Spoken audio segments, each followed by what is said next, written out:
palabra que nos indicaron. Les voy a pedir que por favor tengamos abierto la escritura en el pasaje señalado.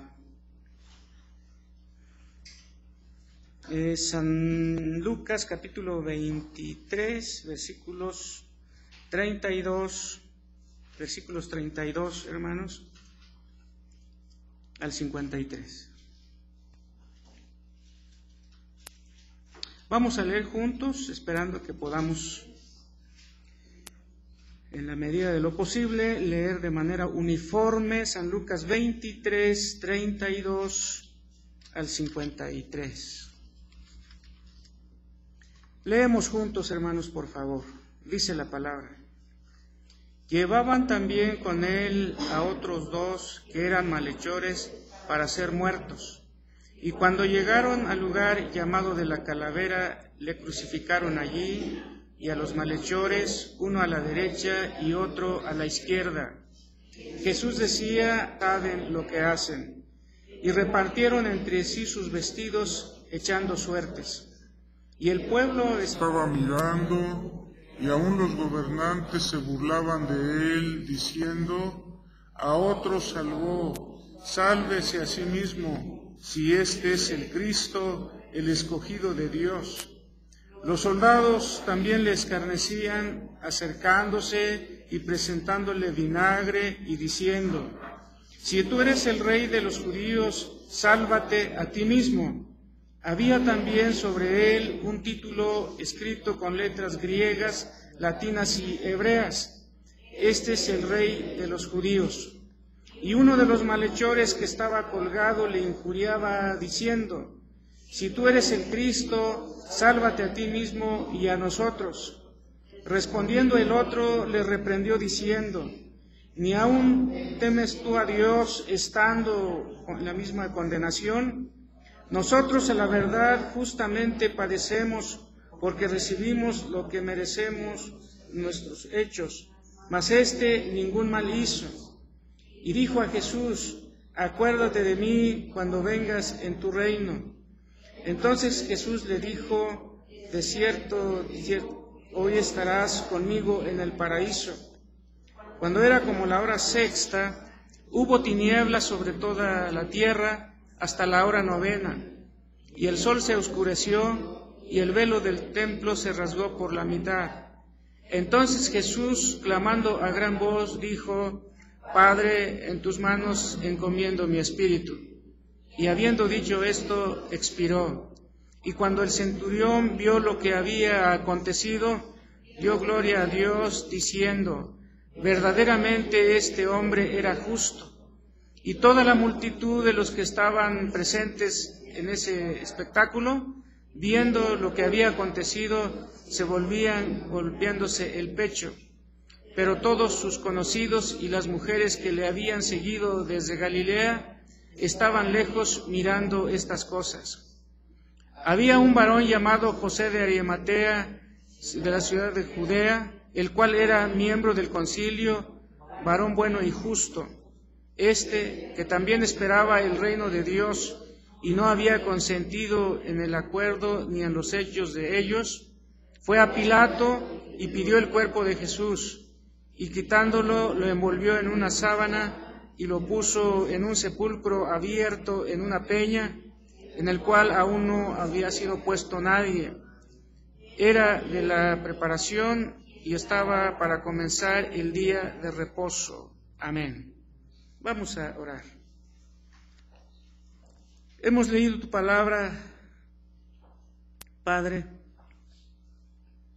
y al respecto recordamos lo que Jesús dijo en el Evangelio de San Juan,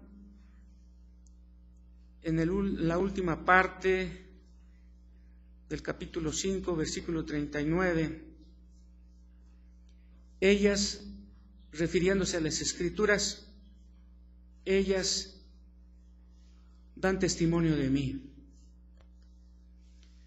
Lo que hemos leído es parte de tu palabra y testifica de ti. Permite ahora que la exposición sea fiel en el testimonio respecto a ti, y los que integramos la iglesia respondamos de acuerdo a lo que tú demandas de quienes escuchan tu palabra, para tu honra y gloria, para el bien y la edificación de tu iglesia. Oramos en Cristo Jesús. Amén. Pueden sentarse, hermanos, por favor.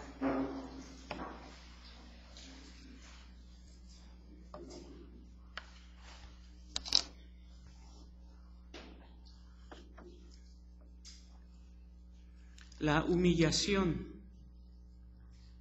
Entendemos lo que significa esa palabra, humillación.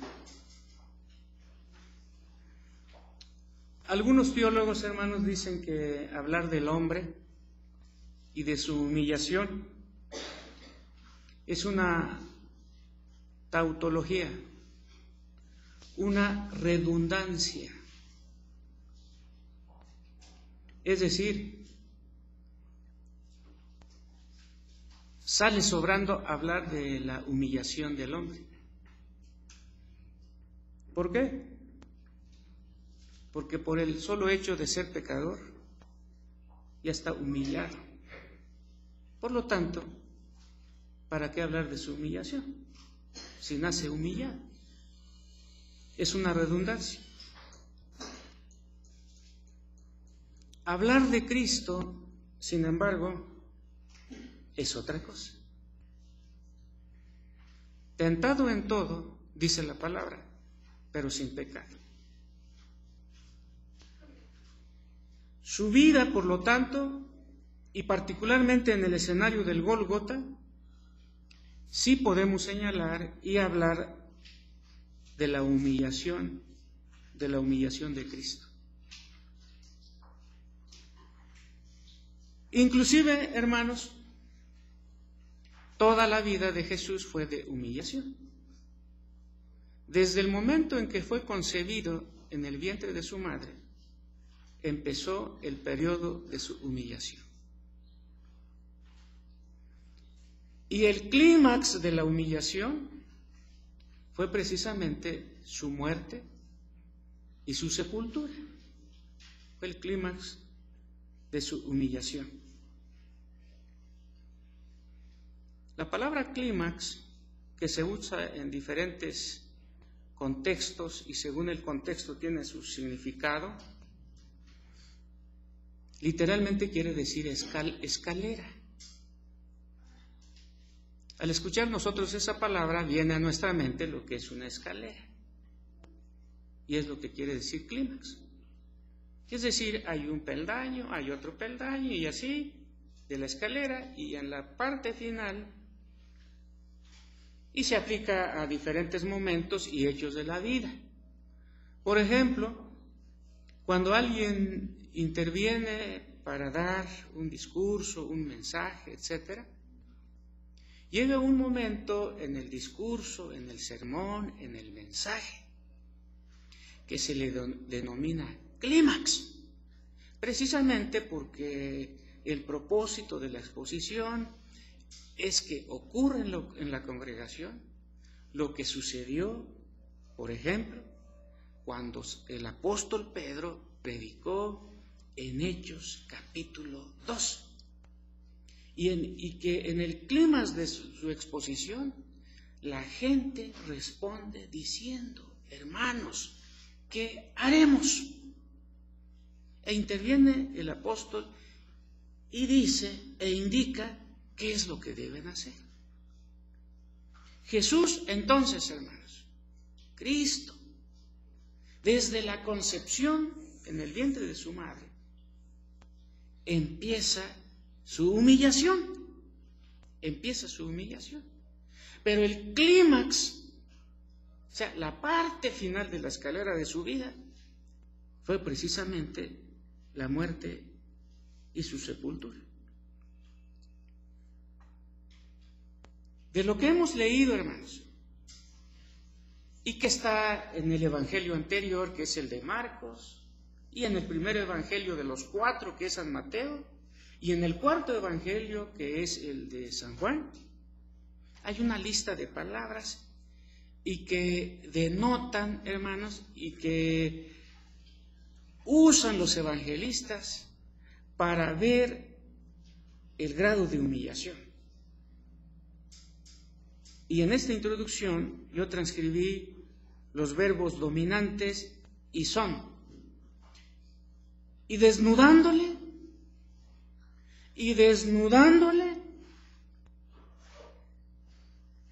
otro, le golpeaban en la cabeza con una caña, le escarnecieron, le injuriaban, le dieron de puñetazos.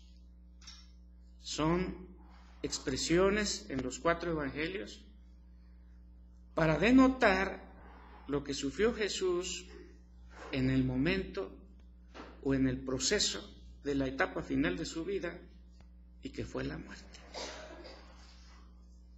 Y finalmente, hermanos, como clímax de esto, lo envolvió en una sábana y lo puso en un sepulcro abierto en una peña, y lo puso en un sepulcro abierto en una peña. El clímax de la humillación de Cristo. ¿En qué consistió? Y esto, hermanos, es lo que veremos entonces en la exposición. El clímax de la humillación de Cristo. Se concretiza en su muerte. Se reafirma en su sepultura. Y por último, el clímax de la humillación de Cristo logra que la muerte del creyente tenga 2 bendiciones trascendentes. Es lo que dice la palabra. Los hermanos nuestros, hermanos, como siempre hemos dicho, porque nosotros la enseñanza que damos en la actualidad no es una enseñanza aislada, tiene un seguimiento retrospectivo, como un espejo cuando manejamos carro, vemos nuestro espejo hacia atrás.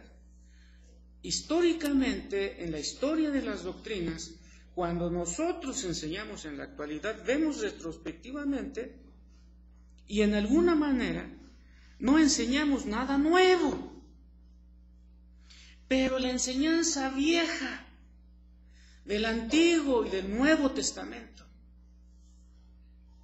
es a lo que estamos comprometidos como iglesia a difundir desde el púlpito de Betel. Y nuestros hermanos en retrospectiva, hermanos,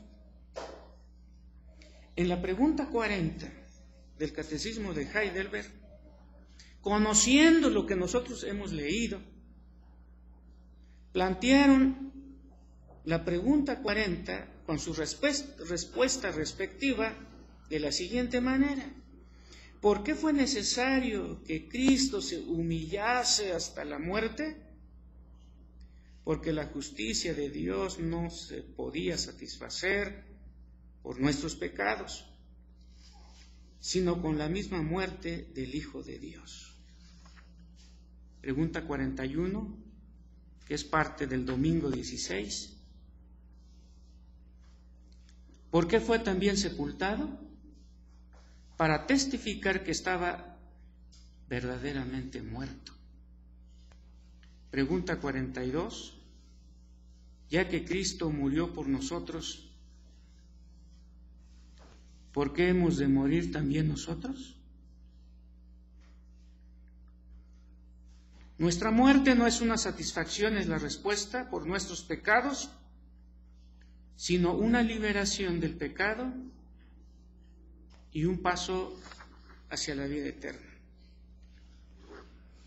Faltan dos preguntas, hermanos, que los desarrollaré posteriormente porque tienen un contenido muy amplio y que forman parte del domingo 16, porque está programado para los 52 domingos del año.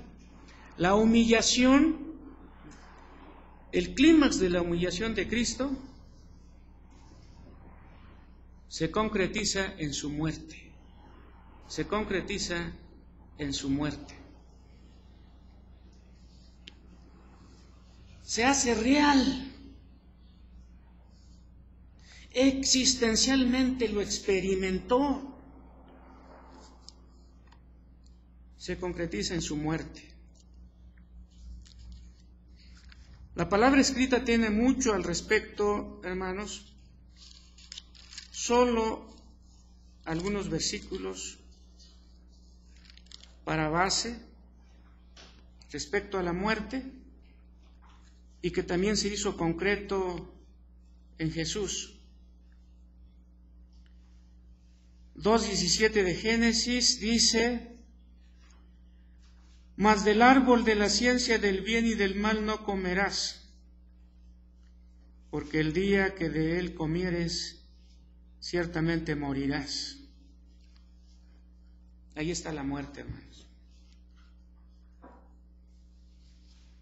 Entonces entra en el escenario humano, en el escenario de la historia humana, como un castigo de Dios. Como un castigo de Dios. ¿Qué habrán entendido Adán y Eva al respecto? No lo podemos decir en un 100% con la certeza que quisiéramos, pero fue una advertencia muy tajante. Conceptualmente, en su mente, en su comprensión, algo hubo, hermanos. El día que de él comieres, ciertamente morirás. Porque era una forma, hermanos, al comerlo, era una forma de decirle: no queremos nada contigo. Porque el árbol era como una señal de ese pacto que se estaba estableciendo. Y no comerlo era indicativo de que estoy respetándote y estoy respetando la señal que has puesto para nuestra relación. Y en el momento que comen de él, es una forma de decirle a Dios: no queremos nada contigo. Pero entonces, hermanos, conceptualmente ya tenían en su corazón y en su comprensión el término muerte. En el capítulo 4 de este mismo libro de Génesis, en el versículo 8, hermanos, leemos lo siguiente: Adán y Eva y 2 de sus hijos. 4:8, Génesis. Y dijo Caín a su hermano Abel: salgamos al campo. Y aconteció que estando ellos en el campo, Caín se levantó contra su hermano Abel y lo mató. Muerte, muertos, matar, mató. ¿Qué palabras tan feas, traumáticas para la experiencia humana? Finalmente, sin embargo, hermanos, no solamente conceptual, como en el 2:17, sino existencialmente, experimentalmente, se supo, hermanos, lo que era la muerte. Y Caín se levantó contra su hermano y lo mató.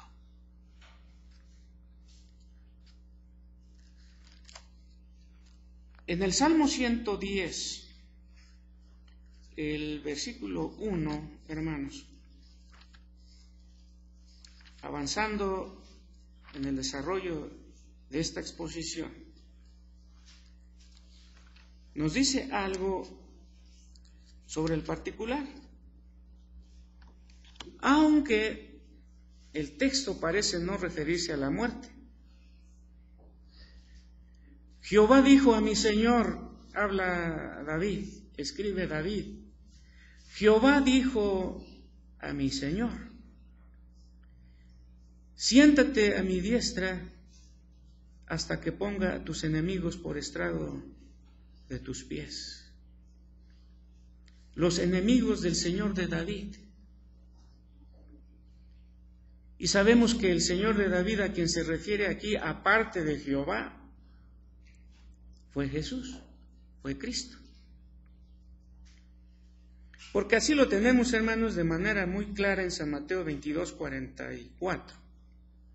Cuando Jesús a sus adversarios les pregunta, después de que lo pusieron en problemas, entre comillas, a él, ¿es lícito darle tributo a César o no?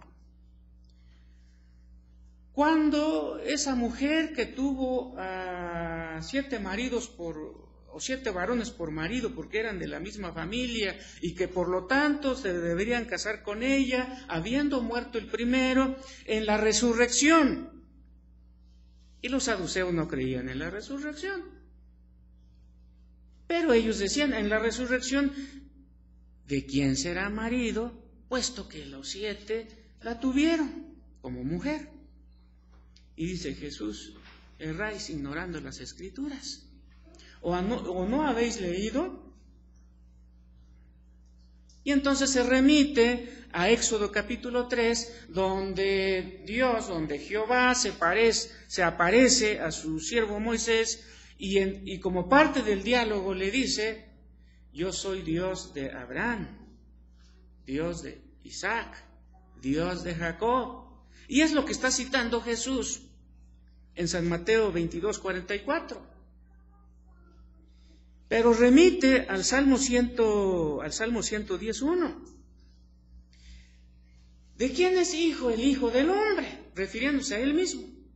Y todos le contestan, de David.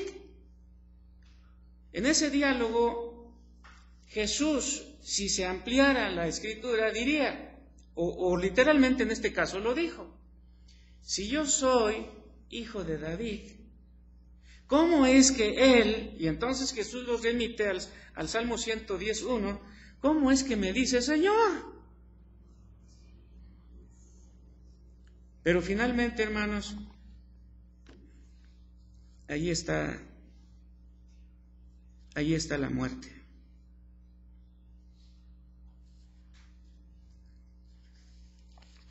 Al respecto, en San Juan, capítulo 10,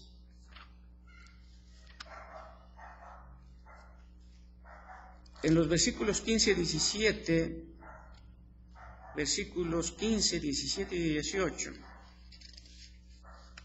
respecto a la muerte, aunque textualmente no aparece el término, pero se sobreentiende por lo que sí está muy claro, dice San Juan capítulo 10, versículo 15. San Juan 10, 15. Así como el Padre me conoce y yo conozco al Padre, y pongo mi vida por las ovejas. Y al poner su vida por las ovejas, ¿bajo quién se somete? Se somete, hermanos, Cristo a la autoridad de la muerte.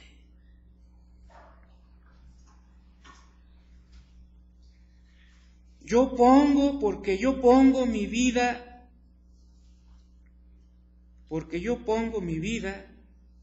para volverle a tomar.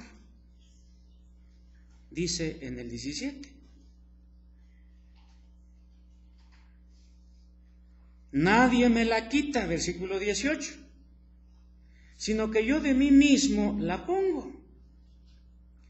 Tengo poder para ponerla y tengo poder para salvarla, para volverla a tomar. En palabras muy nuestras, pero a partir del texto, es que yo me pongo bajo la autoridad, bajo el dominio de la muerte. es uno de sus enemigos, la muerte. ¿Enemigo de quién? De Jesús, porque así lo dice el Salmo 110:1. Siéntate a mi derecha, hasta que ponga a tus enemigos por estrado de tus pies. Y Jesús aclara, no que tenga dominio sobre mí, yo voluntariamente me pondré bajo su dominio. ¿Para qué, hermanos? Para lograr la obra de redención. Y en el mismo Evangelio, pero ahora en el capítulo 19, el versículo 30, se concretiza ese dominio. Pero no como vencido, sino Él lo aclara, yo lo pongo de manera voluntaria y la volveré a tomar. En el 19:30, cuando hubo Jesús tomado el vinagre, dijo, consumado es. Me gusta más el griego, teteleste. Así se dice en griego. La meta, llegué a la meta. Conseguí el fin. ¿Y a qué vino? Llamará su nombre Jesús porque Él ¿qué? Salvará. Y era necesario que ocurriera. Y se puso bajo la autoridad de la muerte. Y habiendo inclinado la cabeza, entregó el espíritu. Miren, humillado totalmente, pero voluntariamente por amor a las ovejas que Dios le dio.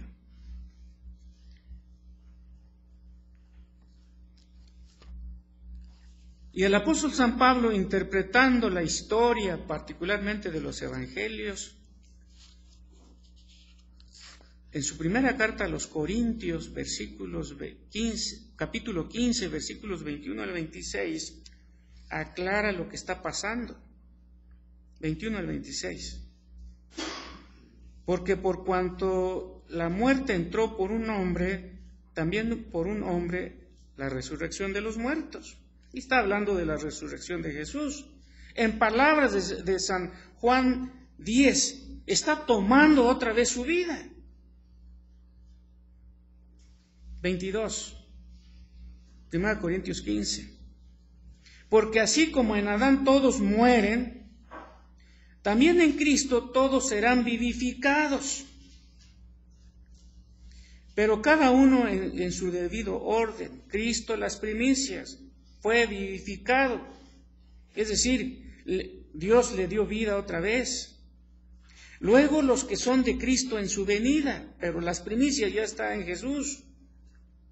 Luego el fin, cuando Él entregue el reino al Dios y Padre, cuando haya suprimido todo dominio, autoridad y potencia. ¿De quién? De Satanás, el pecado y la muerte. Los enemigos que serían colocados bajo el estrado de sus pies, respecto al cual, de uno de estos, la muerte concretamente, Él se está subordinando. Yo soy Señor, yo soy tu Señor, pero por mis ovejas me voy a poner bajo tu autoridad como si tú fueras Señor. Y dice, hermanos, porque es preciso, versículo 25, porque preciso es que Él reine hasta que haya puesto a todos sus enemigos debajo de sus pies. San Pablo conocía bien los salmos, incluyendo el 110. Y el postrer enemigo que será destruido es la muerte. ¿Por qué entonces, si Él murió, preguntaron nuestros abuelos, tendremos que morir nosotros? Y ellos lo aclaran en la lectura que ya hemos hecho. Y el postrer enemigo que será destruido es la muerte. Él ya lo destruyó, resucitando. Y Él, su resurrección, se constituye en la primicia. En ese momento, nosotros, dice la palabra, en su venida, los que son de Él, en la última parte del versículo 23. Entonces Jesús se humilló hasta la muerte, se subordinó a la muerte, y la muerte es un hecho concreto en el clímax de su humillación, porque lo humillaron de diferentes maneras. En el Getsemaní, por ejemplo, lo que pasó en la cruz, en los verbos que transcribí al inicio, y también, hermanos, el clímax de la humillación de Cristo se reafirma en su sepultura. Se reafirma en su sepultura. En San Mateo 27, los versículos 59 y 60, leemos lo siguiente, hermanos. Y tomando José, se refiere a José de Arimatea, el cuerpo, lo envolvió en una sábana limpia. Y tomando José el cuerpo, lo envolvió en una sábana limpia. Y lo puso en su sepulcro, era de él, de José de Arimatea. Y lo puso en su sepulcro nuevo, que había labrado en la peña. Y después de hacer rodar una gran piedra a la entrada del sepulcro, se fue. En el segundo evangelio, que es el de San Marcos, hermanos, se repite casi textualmente lo mismo. En el capítulo 15, versículos 45 y 46, leemos casi lo mismo, y su contenido es lo siguiente, hermanos. E informado por el centurión, dio el cuerpo a José. Le informaron que ya estaba muerto Jesús. ¿Quién? Pilato. Le informaron a él.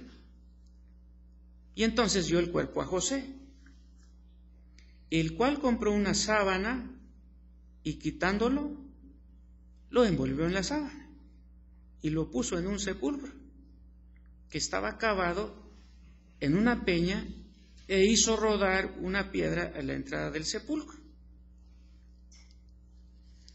El tercer evangelio, que es el de San Lucas, en el capítulo 23, hermanos, versículos 50 al 53, casi coincide con detalles menos, detalles más, coinciden con los dos evangelios anteriores que ya hemos leído.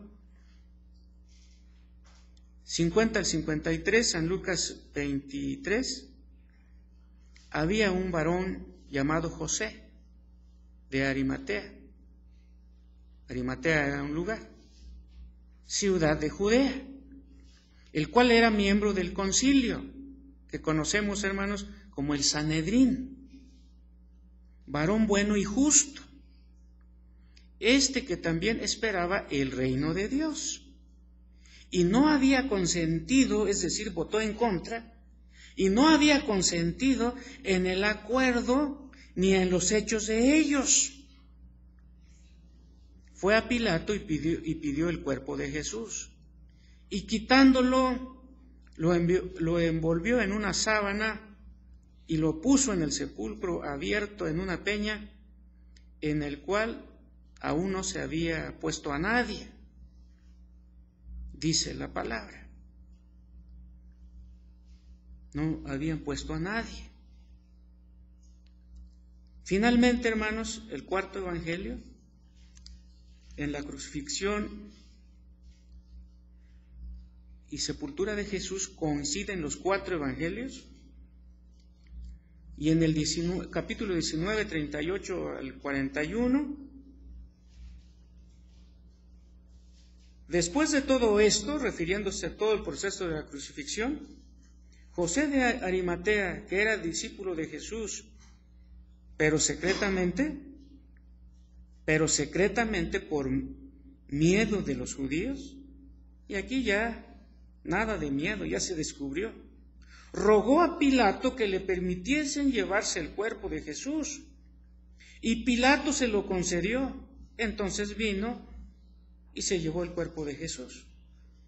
También Nicodemo, el de San Juan 3, también Nicodemo, el que antes había visitado a Jesús de noche, vino trayendo un compuesto de mirra y de aloes, como 100 libras. Como 100 libras. Tomaron pues el cuerpo de Jesús, lo envolvieron en lienzos con especies aromáticas, según es costumbre sepultar entre los judíos.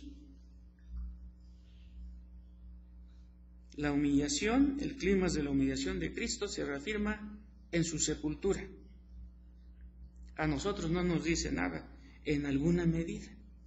Cuando nos dice algo, hermanos, es cuando llevamos al panteón a un familiar, a un ser querido. Después de eso, ¿qué? Como que se seca el ánimo, como que no hay nada, como que no hay ganas de platicar, inclusive en la familia, y particularmente con los más afectados. Si es un hijo, los más afectados, pues son los papás. Y uno no quiere hasta ni dirigir la palabra porque se van a soltar a llorar. Y todo se terminó. Y se hace real, de manera más concreta, lo que dice la palabra, hablando del hombre. Es como la flor del campo, que en la mañana florece y crece, en la tarde es cortada y se seca, y su lugar no lo conoce más. Hablando del tiempo, es como un soplo, como el día de ayer que pasó, como una vigilia nocturna. Cuando muere alguien, hermanos, parece como que si literalmente la vida se borró. Es una humillación. En alguna medida, como decíamos en la introducción, hablar de la humillación del hombre como que sale sobrando porque nace humillado. En pecado me concibió mi madre, en la humillación espiritual. Pero hablar de Jesús, no. Él manifestó su señorío en muchos momentos y etapas y lugares de su vida. ¿Qué le dijo a los demonios que poseían al Gadareno? Yo vengo a decirles que soy su Señor. ¿Lo entendemos? Danos permiso de meternos a este acto de marranos. Pues ándele. La agitación del mar. El mismo San Lucas dice. Y despertaron a Jesús y le dijeron: Señor, ¿no tienes cuidado de nosotros que perecemos? Hombres de poca fe. Y entonces, separándose, le dice al viento y al mar: enmudezcan. ¿Y qué hubo? Dice la palabra: grande bonanza. Porque ¿quién habló? El Señor. Y la creación, el viento y el mar, ¿qué son? Sus siervos. ¿O acaso no dice así uno de los salmos? ¿Y sus siervos qué dijeron? A la orden, Señor. Y por eso hubo grande bonanza. Respecto a la muerte que había atrapado, simplemente se aproximó el Señor y dijo, y gritando: Lázaro, ven fuera. ¿Y qué pasó, hermanos? La muerte liberó a Lázaro. ¿Y qué pasó con Lázaro? Salió. Ahora, hermanos, su sepultura es el colofón de su vida, la parte final de su vida, pero es pero fue una humillación. Y el clímax de su humillación, la parte final de su humillación, el clímax de la humillación de Cristo, se concretiza en su muerte, se reafirma en su sepultura. Pero el clímax de su humillación, hermanos, logra, esto es nuestro punto 3, que la muerte del creyente tenga 2 bendiciones trascendentes. Fíjense cómo lo transcribieron, hermanos, nuestros abuelos, o cómo lo incorporaron, porque no transcribieron, lo incorporaron de esta manera, miren. Ya que Cristo murió, preguntaron por nosotros, ¿por qué hemos de morir también nosotros? Nuestra muerte, la respuesta, no es una satisfacción por nuestros pecados. Y ahí vienen las 2 bendiciones trascendentes que en el formato homilético un servidor lo pone. Nuestra muerte no es una satisfacción por nuestros pecados.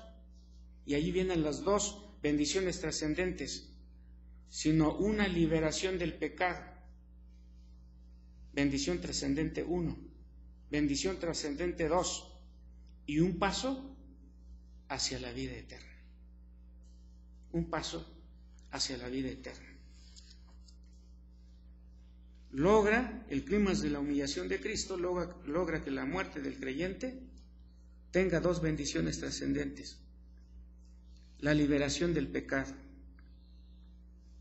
Recuerden ustedes, hermanos, lo que de manera clara, lo que de manera diáfana, lo que de manera contundente dijo Jesús. El que hace pecado, esclavo es ¿de qué? Del pecado. Esclavo es del pecado. Y en este 8:34, pero ahora en el 8:36 de San Juan, en el 36, dice: así que si el Hijo os libertare, seréis verdaderamente libres. Si el Hijo os libertare, seréis verdaderamente libres. Y en su oración intercesoria, hermanos, antes de ir a la cruz, en San Juan 17, nuestro Señor Jesús dijo lo siguiente: santifícalos en tu verdad, tu palabra es verdad. La liberación del pecado. Hay un himno, hermanos, que quise yo, pero no lo encontré. Tiene cierto parecido, inclusive la melodía es igual al de "Oh dulce grata oración", tú del contacto terrenal o mundanal. Hay un himno que se canta con la misma melodía. Y entonces, en una de las estrofas, el autor como que se imagina al cristiano, después de morir, despidiéndose de los medios de gracia que Dios da. Un medio de gracia secundario es la oración. Y entonces, como el creyente, después de morir en Cristo, como que se está despidiendo de la oración, que fue parte de su práctica cristiana, como que le está diciendo a la oración: adiós. Y yo quería tener esa imagen cuando estaba preparando esto, hermanos, pero en relación al pecado. Adiós. En diferentes momentos ha humillado al pueblo de Dios. En diferentes momentos el pecado estableció sus reales en el corazón individual del creyente. Pero gracias a Dios, que de las formas y momentos en que cayó, Dios levantó al justo. ¿No leemos esto en el libro de Proverbios? 7 veces caerá, es una forma simbólica. Pero la realidad en el simbolismo es que Jehová lo levantará. Por eso hay confianza para todos nosotros, inclusive hermana Marta en su petición. Entonces el pecado que San Pablo lo comparaba como un cuerpo amarrado a él, ¿quién me librará de este cuerpo de muerte?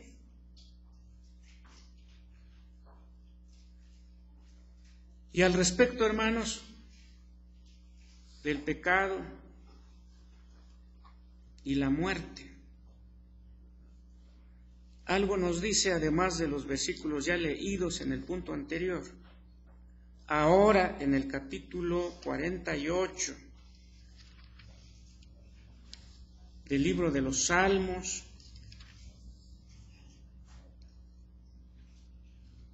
dice en el último versículo: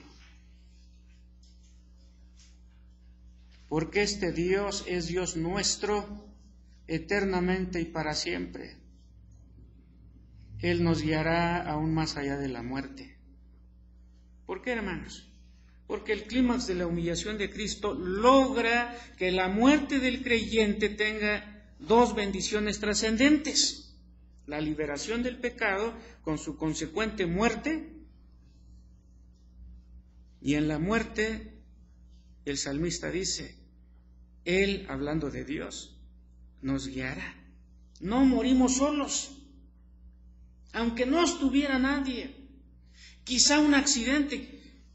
Hermanos, ¿cómo sabemos la forma en que será nuestra muerte? Tal vez un accidente, un infarto, no sabemos.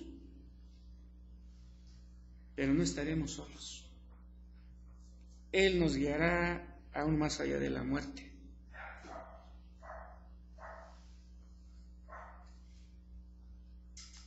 En Romanos 8:30, y por eso el creyente, su muerte es distinto al no creyente. En Romanos 8:30, hermanos,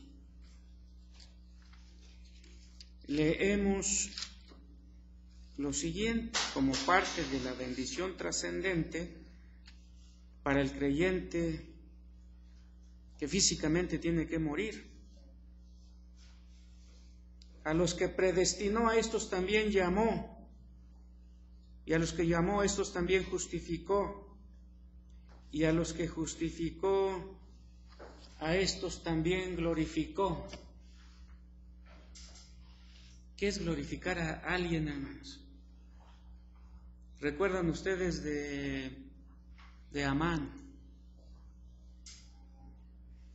de Asuero, en el libro de la reina Esther? Está el rey, el emperador, sin poder dormir, y entonces le traen el libro de las crónicas de la historia de su país, o de él particularmente, y se da cuenta que Mardoqueo había denunciado a algunos pillos que lo querían matar, y entonces el rey dice, ¿qué hicimos a favor de estos que me libraron de la muerte? Y le contesta Amán, nada. Pues entonces vamos a hacer algo.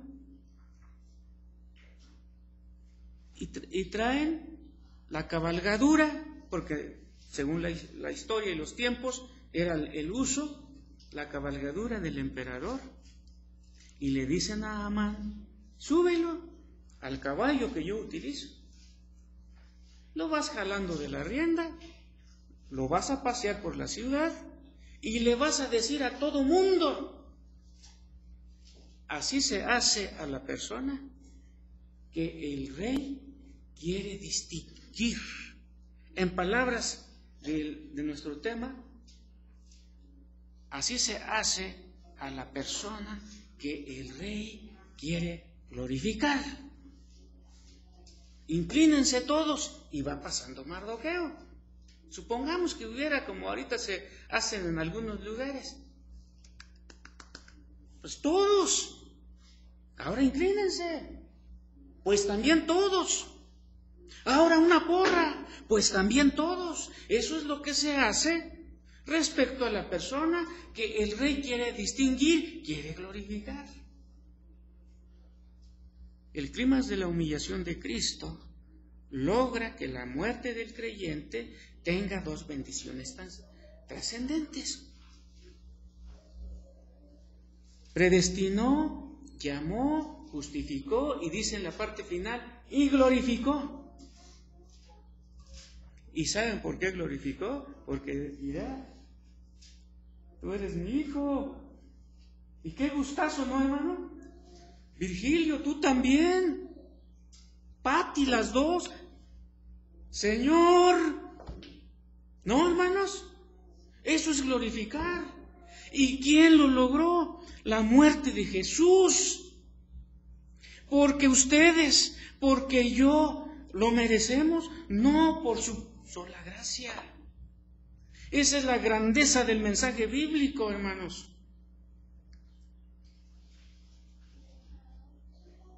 Sea que vivamos o que muramos, ¿de quiénes somos, hermanos? Del Señor. Por eso creo que aquí en algún momento ya he dicho, en el tema correspondiente que estábamos desarrollando con los jóvenes, nosotros los cristianos, cuyo ordo salutis, el orden de la salvación es predestinó, llamó, justificó, glorificó. El que muere en el Señor, nosotros no tenemos ninguna duda de dónde está. Por eso nunca escucharán de un pastor, ojalá que tampoco de ningún anciano gobernante, y que no escuchemos de la iglesia cuando mencionemos a un muerto nuestro. Que Dios tenga en su santa gloria. Nosotros no decimos que Dios tenga en su santa gloria, porque el tenga está en subjuntivo, los que conocen de la gramática. Y el subjuntivo siempre expresa un deseo, que Dios tenga. No, yo no deseo que mi hermano o los hermanos nuestros que han fallecido, que Dios tenga en su santa gloria, como dudando, como deseando. Los que mueren en Cristo, para ellos ya no hay ninguna condenación. Y son bienaventurados. Y escuché una voz que desde el cielo me decía, bienaventurados los muertos que de hoy en adelante mueren en el Señor. Bienaventurados. Miren allí la contradicción, allí la paradoja, pero una paradoja aparente. Dichoso, feliz. Eso es lo que quiere decir bienaventurados. Por eso, hermanos, miren, ahora les voy a invitar. ¿Por qué tenemos que morir? Busquen en sus seminarios, hermanos, no vamos a cantar. Himno número 4 de nuestros seminarios. Estrofa 3.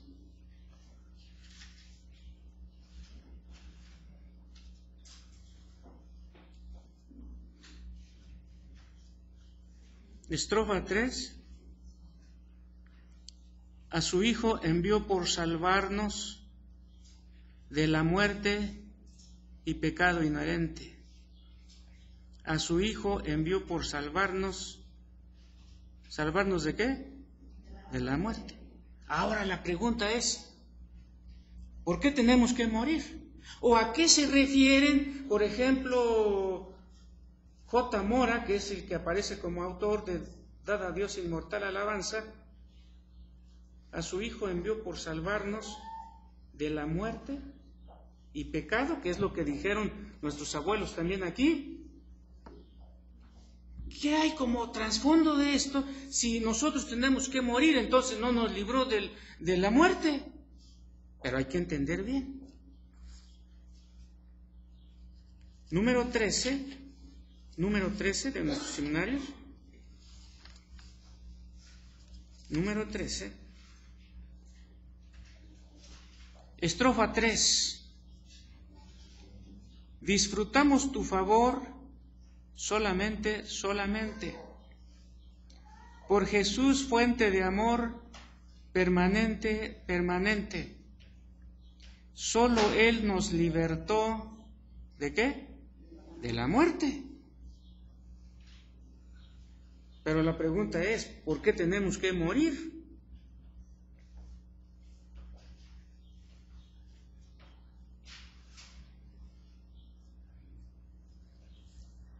Himno 10, estrofa 3. Himno 10, estrofa 3. Postrado de hinojos, Jesús te adoramos, pues nos rescataste de eterno dolor. La muerte sufriste. ¿Por qué sufrió la muerte? Porque no muramos. Porque no muramos. Están equivocados los autores de estos himnos, porque en la experiencia humana hemos visto a muchos que han muerto. Nosotros estamos conscientes que es la experiencia más segura en nuestra vida. Moriremos. Es que estos autores, hermanos, tienen el trasfondo de la palabra de Dios y que los abuelos nuestros lo incorporaron aquí. Miren lo que dice Apocalipsis, capítulo 20. Apocalipsis, capítulo 20, hermanos.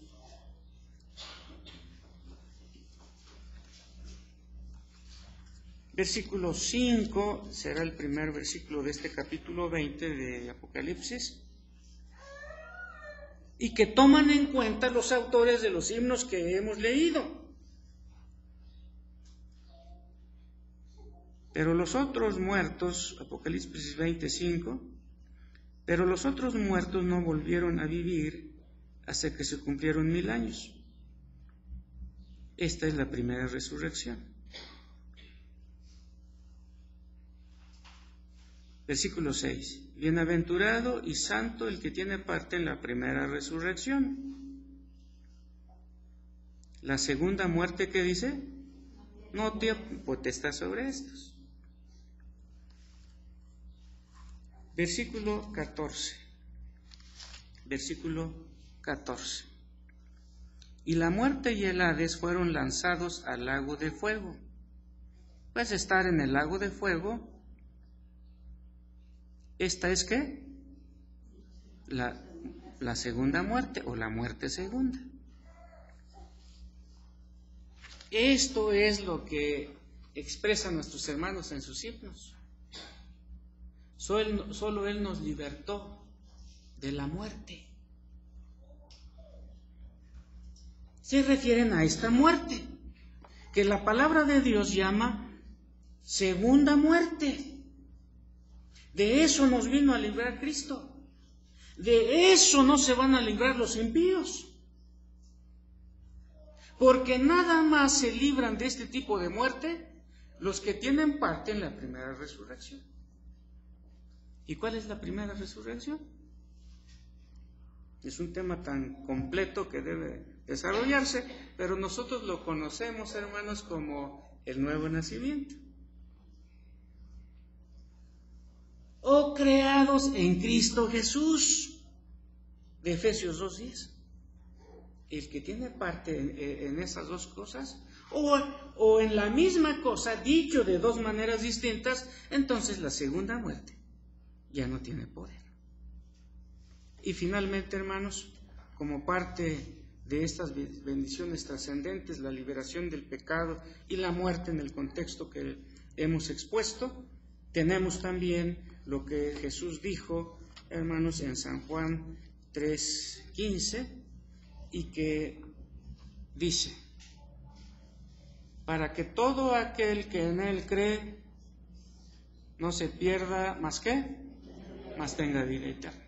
Es la segunda bendición trascendente. ¿Por qué? Porque con la primera resurrección de los versículos 3 y 5 de San Juan 3, entonces la segunda muerte, que es ser lanzado al lago de fuego, ya no tiene poder para ellos, para los que mueren en Cristo. Y por eso también en el mismo San Juan 5, versículo 24, capítulo 5, versículo 24, leemos: de cierto os digo, el que oye mi palabra y cree al que me envió, ¿tiene qué? Tiene vida eterna. Y no vendrá a condenación, mas ha pasado ¿de qué? De muerte a vida. De la muerte física pasamos a la vida eterna. Ya no pasamos por la segunda muerte, que es ser lanzado al lago de fuego, como dice Apocalipsis. Y finalmente, hermanos, en el capítulo 6 de San Juan, versículo 47, leemos lo siguiente: de cierto os digo, el que cree en mí, ¿qué? Tiene vida eterna. Estas son, hermanos, las bendiciones trascendentes que mencionan la palabra de Dios. Lo incorporaron nuestros abuelos, nuestros padres en la fe, en el año 63 del siglo XVI. Como conclusión, hermanos, diríamos de manera resumida lo siguiente: Él, refiriéndose a Jesús, se humilló activamente. ¿Qué queremos decir con esto? Alguien puede ser humillado, pero con rebeldía en su corazón. Me están haciendo esto porque saben que no puedo, porque ustedes son más. Esa es una humillación en algún sentido pasivo, porque no puede ser otra cosa. Jesús sí podía. Por eso decimos una humillación activa, porque Él, pudiéndose liberar o librar de todo lo que le hicieron, no lo hizo. Porque Él mismo dijo, ¿se acuerdan del escenario del Getsemaní? Cuando alguien saca, y uno de los 4 evangelios dice que fue Pedro, le cortó la oreja a alguien que era jefe de allí del Sanedrín. ¿O no sabes que yo puedo pedir a mi Padre una legión de ángeles y hacer lo que tú intentas? En otras palabras, Él se humilló voluntariamente. Tenía poder para deshacer, rechazar a sus enemigos, pero no lo hizo. No lo hizo. Por eso yo hago mención que Él se humilló activamente, en ese sentido. Tenía todo el poder, tenía todo para no morir, y menos en la forma en que terminó sus días. Terrible. Tanto su muerte como su sepultura se constituyeron, hermanos, en el clímax de su humillación. Y ustedes saben, en la narración de los evangelios, cómo dice la palabra que respondieron a esas cosas sus discípulos. Todos deprimidos, todos acobardados, con manifestación total de incredulidad. Inclusive uno de los evangelios dice, y estaban todos llorando. Nuestra muerte, hermanos, cuando toque nuestro turno, o la muerte del cristiano en forma general, nuestra muerte no abona nada a nuestro favor, porque en la iglesia romana, hermanos, se enseña que cuando alguien muere, en alguna medida está abonando su muerte, porque en ese sentido como que imita a Cristo y es un mérito más. Por eso nosotros decimos, nuestra muerte no abona nada a nuestro favor. Nuestra muerte no abona nada a favor de Cristo. Pero la muerte de Él abona a nuestro favor la liberación del pecado, la liberación de la segunda muerte, y consecuentemente viene como consecuencia la vida eterna. Hermano, cuando muramos vamos a aceptar que la muerte es una humillación, pero entre comillas, porque será la liberación del pecado. Tendremos consecuentemente la vida eterna, y entonces nos podremos gozar y imaginar. Hermanos, disculpen la comparación, a mí me compraron, es historia personal, hermanos, mis primeros guaraches con doble tracción, bulotes así, a los 9 años. Y cuando me los compraron, me iba a propósito a las espinas y les decía, ahora sí, ya no me podían espinar. También el pecado actual, que en muchos momentos, hermanos, nos humilla, les vamos a decir ya, ¿no? Apocalipsis 21. Tenemos, hermanos, en Cristo Jesús la vida eterna, y por su muerte la liberación del pecado y la liberación de la muerte segunda, del cual habla el Apocalipsis, basado, hermanos, en la primera resurrección, que es obra de Dios el Espíritu Santo en el corazón de todos los creyentes. Nos ponemos de pie, hermanos, para orar al Señor. Te damos muchas gracias, Padre nuestro, por las grandes bendiciones que nos das. Y qué paradójico, porque viene a partir de la humillación de nuestro Señor, a partir de los sufrimientos terribles de Él, porque es muy clara tu palabra la causa, porque Jehová cargó en Él el pecado de todos nosotros. Sin embargo, con su muerte y sepultura, que como hemos expuesto hoy, es el clímax de su humillación, trajo para nosotros, los creyentes actuales y los creyentes del pasado que han muerto y los creyentes actuales que en algún momento moriremos, las bendiciones trascendentales o trascendentes de la liberación del pecado y la vida eterna. Por eso nosotros, Señor, tenemos muchas cosas por el cual amarte. En primer lugar, porque tú nos amaste primero. Y podemos decir como San Pablo, dirigiéndonos a ti, dirigiéndose él a ti, gracias a Dios por su don inefable.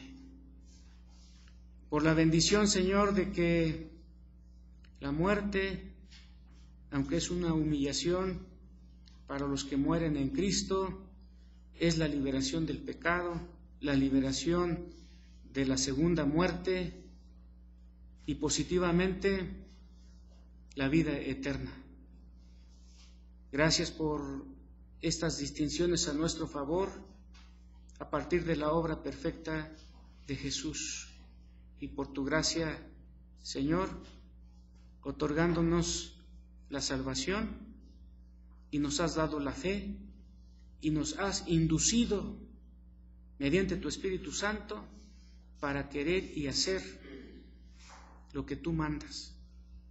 Entre tanto vivimos, sabemos que esto no es fácil porque nuestro corazón tiene residuos de rebeldía, sin embargo también tiene la semilla de la liberación en Cristo y la dirección, entre tanto vivamos, del Espíritu Santo, que comenzó en nosotros la obra y la perfeccionará hasta el día de Cristo.